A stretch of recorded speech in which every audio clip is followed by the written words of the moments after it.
NBC 24 देख रहे हैं आप और मैं आप सबके साथ स्वीटी शर्मा। राज्यसभा में आम आदमी पार्टी की सांसद संजय सिंह ने केंद्र सरकार पर कई गंभीर आरोप लगाए हैं। उन्होंने कहा है कि सरकार घुसपैठियों को पनाह दे रही है और बैंक लूटने वालों को देश में भगाने में मदद कर रही है। उन्होंने ये भी सवाल उठाया कि जब ऐसे लोग विदेश में आराम से रह रहे हैं तो उनका पासपोर्ट क्यों जब्त किया गया है। राज्यसभा में इमिग्रेशन एंड फॉरेनर्स बिल 2025 पर हुई चर्चा में हिस्सा लेते हुए आम आदमी पार्टी के संजय सिंह ने कहा कि देश की सुरक्षा सर्वोपरि है, इससे कोई समझौता नहीं होना चाहिए। पिछले साल में केंद्र में बीजेपी सरकार है और कई राज्यों में डबल इंजन की सरकार है, फिर घुसपैठ क्यों हो रही है। अगर देश में कहीं कोई घुसपैठिया रह रहा है तो उसके लिए सीधे तौर पर केंद्र सरकार जिम्मेदार है। देखिए ये रिपोर्ट। सदियों से तुमसे प्यार है, आज भी है और कल भी रहेगा। मैंने सुना आपका गाना।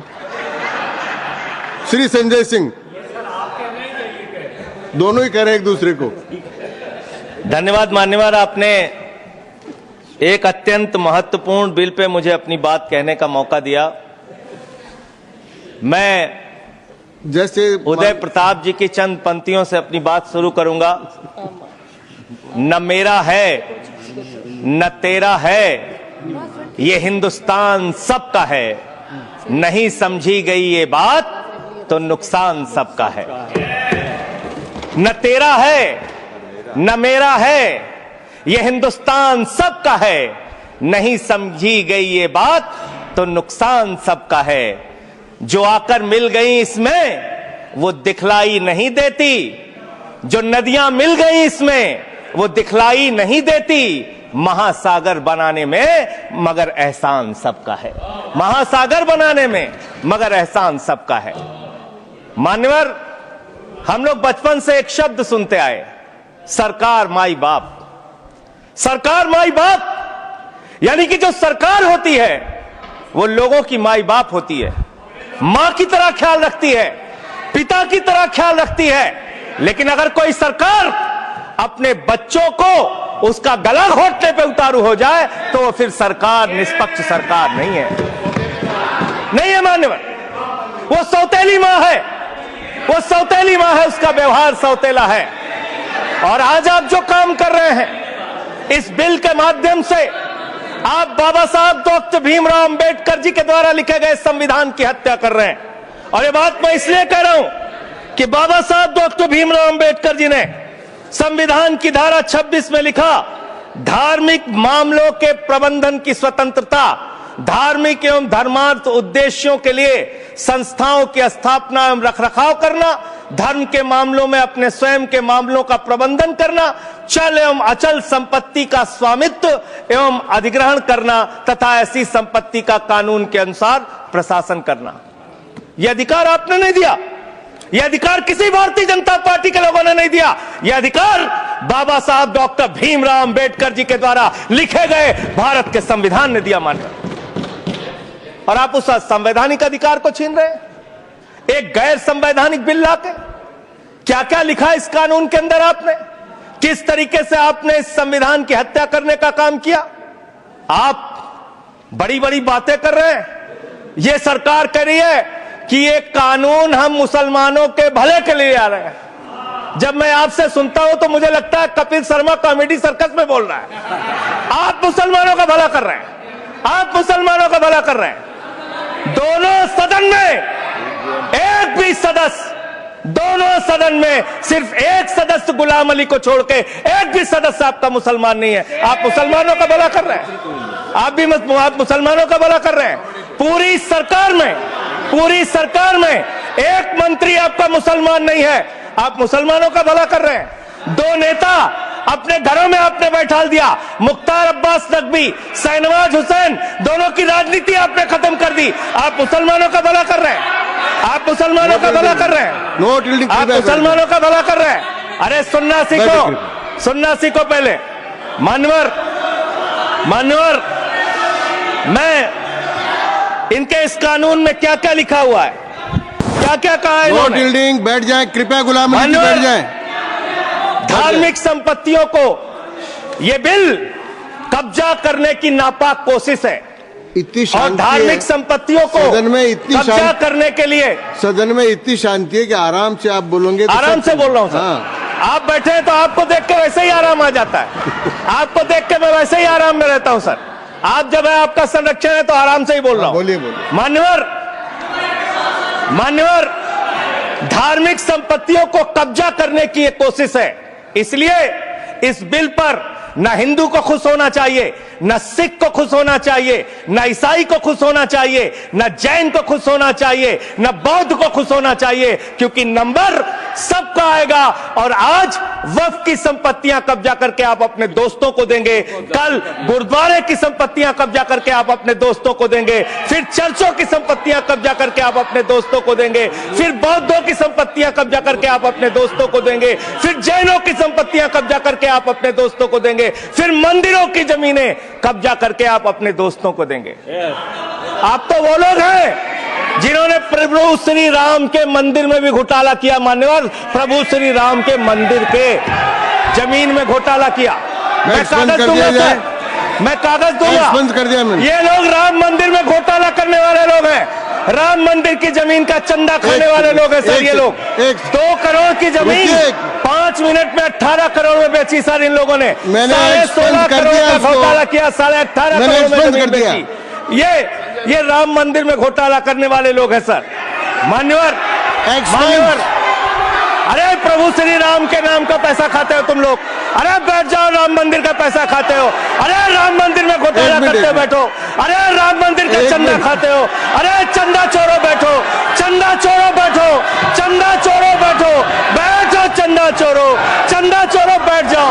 चंदा चोरो तुम लोग चंदा चोरो, चंदा चोरो तुम लोग, चंदा चोरो, चंदा चोरो, चंदा चोरो बैठो। 1 मिनट को प्लीज। चंदा चोरो बैठो। सभापति महोदय Shri Gajendra Singh ji. Sir, I am not yielding sir, I am not yielding. सदस्य ने चंदा चोरी किया इन्होंने सर। राम का पैसा खाया, करने वाले प्रभु श्री राम का पैसा खाया सर इन्होंने। राम मंदिर का विषय, राम मंदिर में चंदा चोरी किया इन्होंने। बैठ जाए, चंदा चोर है सर ये लोग। इन्होंने प्रभु श्री राम का चंदा खाया, कृपया बैठ जाए, चंदा चोरी किया सर। कृपया बैठ जाए। राम मंदिर के संबंध में सर राम मंदिर के संबंध में कहे गए सभी राम शब्दों मंदिर के को मैं संबंध में कहे गए कार्रवाई बातों से को निकाल रहा हूँ, रखूंगा। कार्रवाई से निकाल दें। 2 करोड़ की जमीन 18.5 करोड़ में खरीदी इन लोगों ने। 2 करोड़ की जमीन अयोध्या में 18.5 करोड़ में खरीदी। मान्यवर, कृपया मेरा टाइम बचाया जा सर। मान्यवर, टाइम पॉज कीजिए सर, टाइम पॉज कीजिए। बैठाइए इनको। Point of order allow sir, I am not yielding sir. Point of order Bhupendra Yadav, please sit down.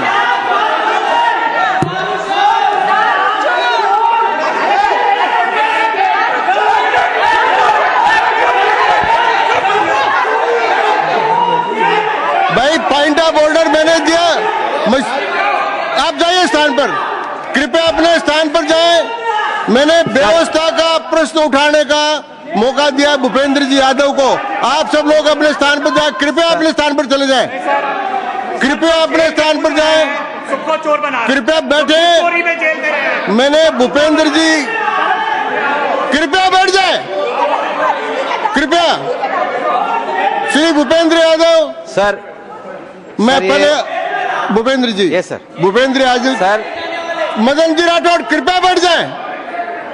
Sir ये कृपया, मैंने भूपेंद्र जी यादव को व्यवस्था का प्रश्न उठाने की अनुमति दी है, लेकिन मैं पहले बता दूं कि राम मंदिर के बारे में जो कुछ इनको कहा मैंने उसको एक्सपेंस कर दिया है, वो कार्रवाई का हिस्सा नहीं है। आप बोलिए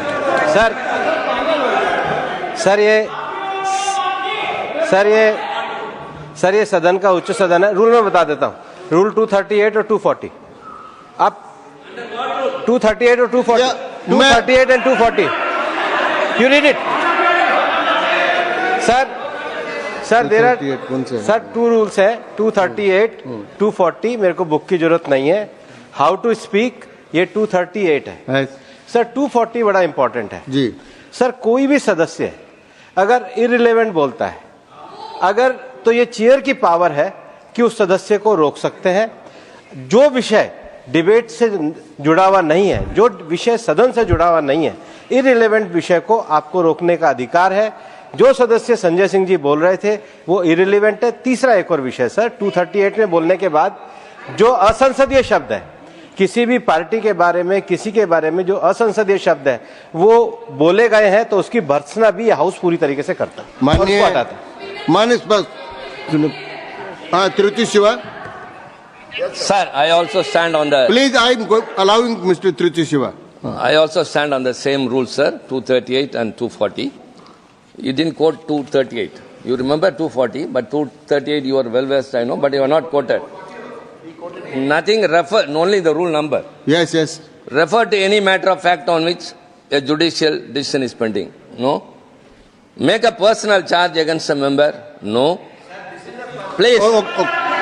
What is? Please. Kindly listen. Hello, please. I'm on a point of order. I'm on a point of order. I'm on a point of order. Point of order आपने अलाउ किया है। What is that? Point of order आपने allow किया है। Rule 240. बैठ जाए। Sir, सुन ले एक बार। sir. मैं निर्णय मुझे करना, आप तो सुन तो लें। आप बैठे। Mr. Vice Chairman, only 240.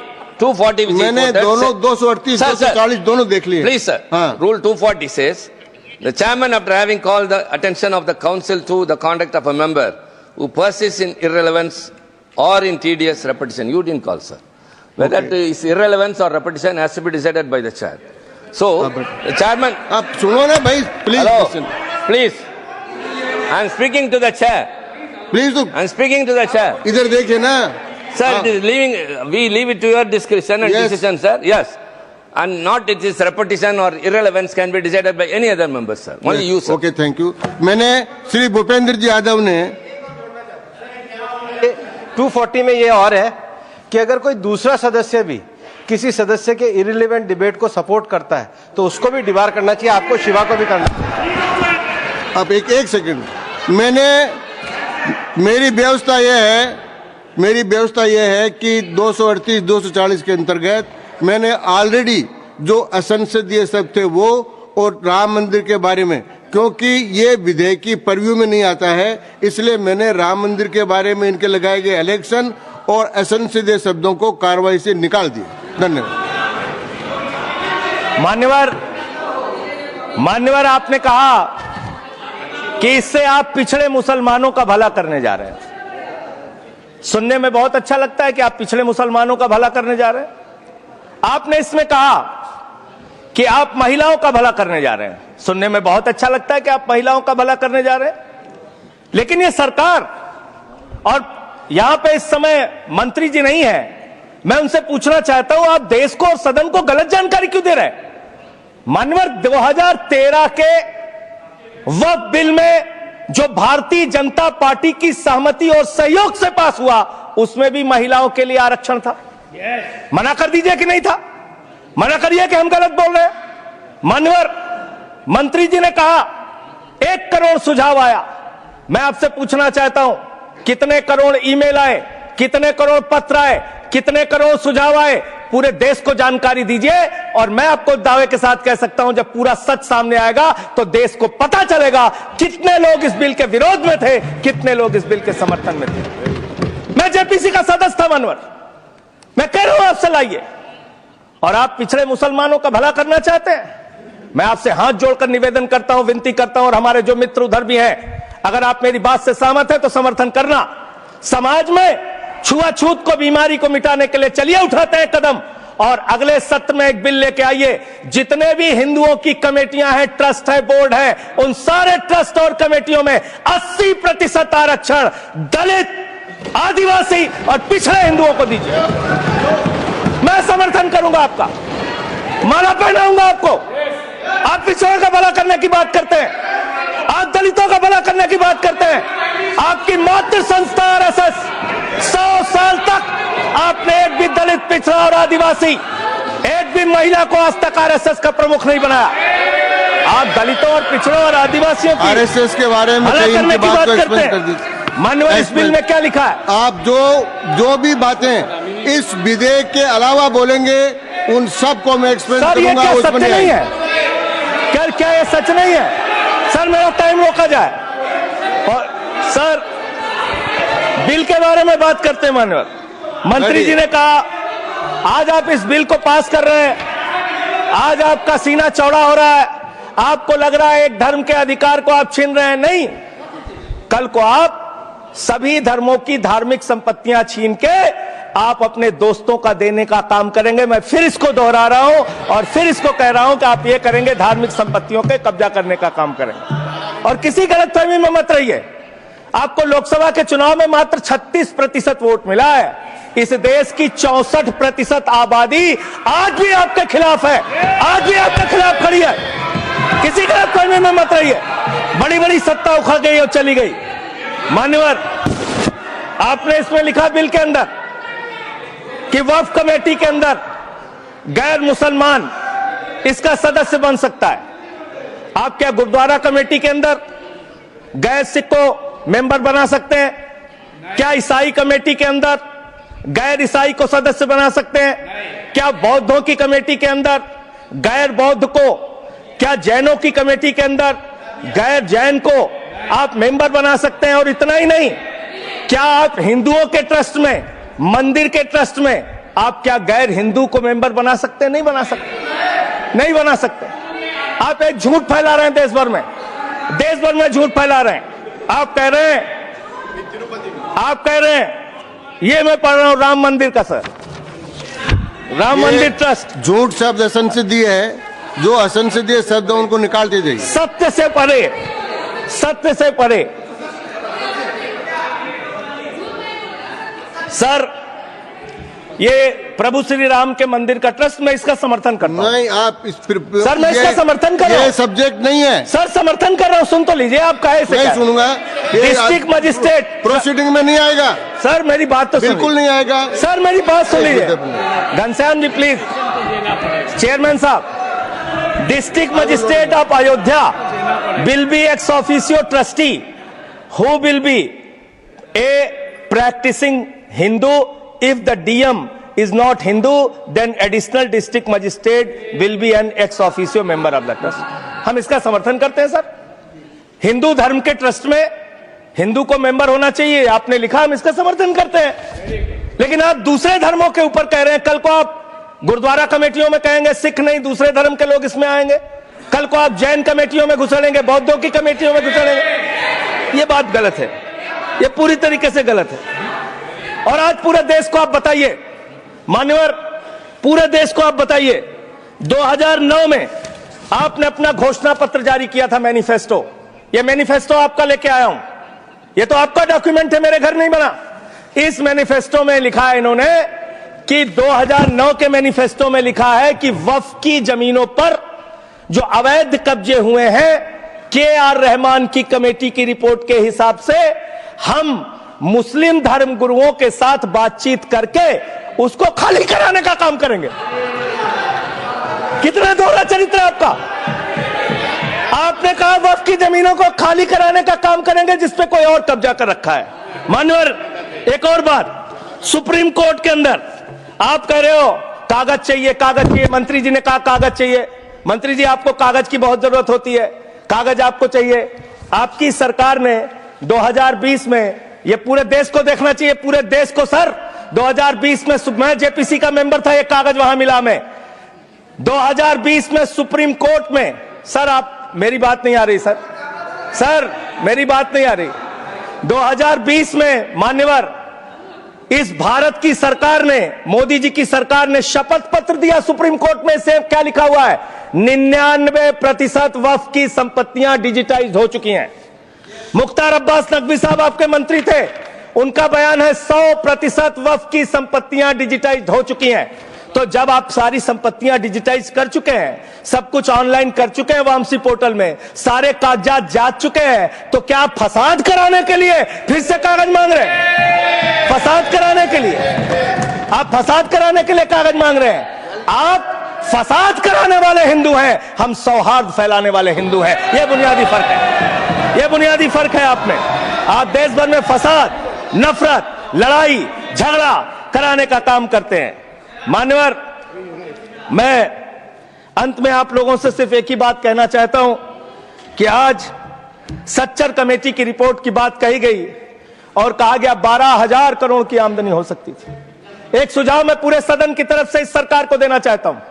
12,000 crore की आमदनी की चिंता है वफ की, करोड़ों मुसलमानों की चिंता है आपको।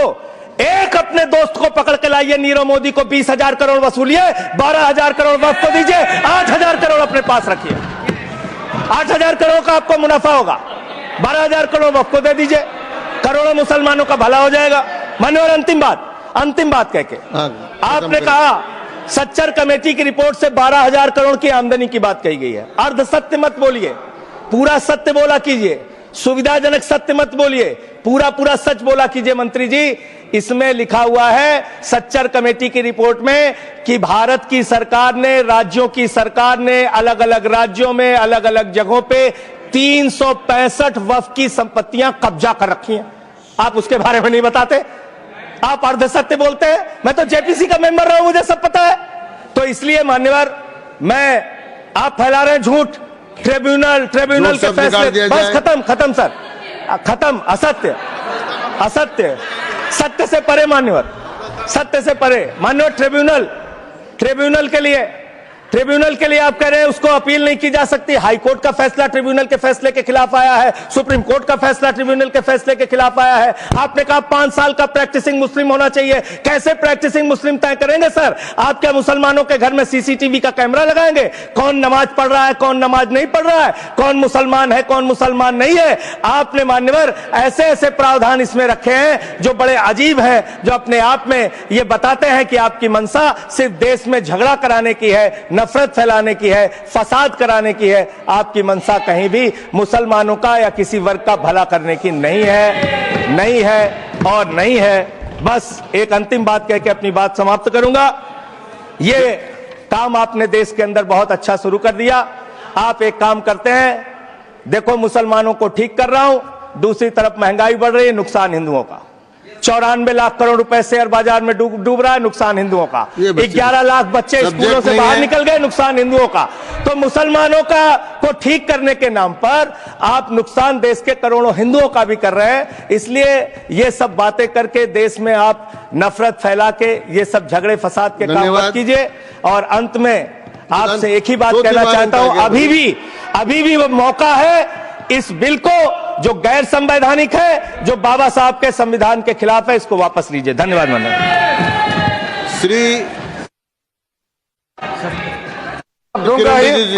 संजय सिंह जी को मैं जवाब देना चाहता हूं, सबका जवाब देंगे, लेकिन समस्या ये है, माननीय मंत्री जी को हस्तक्षेप करने का अधिकार है। जब मैं when I reply to everybody, please, मैं सबको जवाब दूंगा। मैं सिर्फ इतना ही कह रहा हूं कि संजय सिंह इतना तर्कहीन बात करते हैं, जवाब देने के लिए जगह भी नहीं है।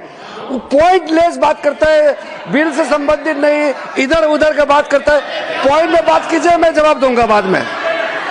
श्री येरम वेंकट सुब्बा रेड्डी।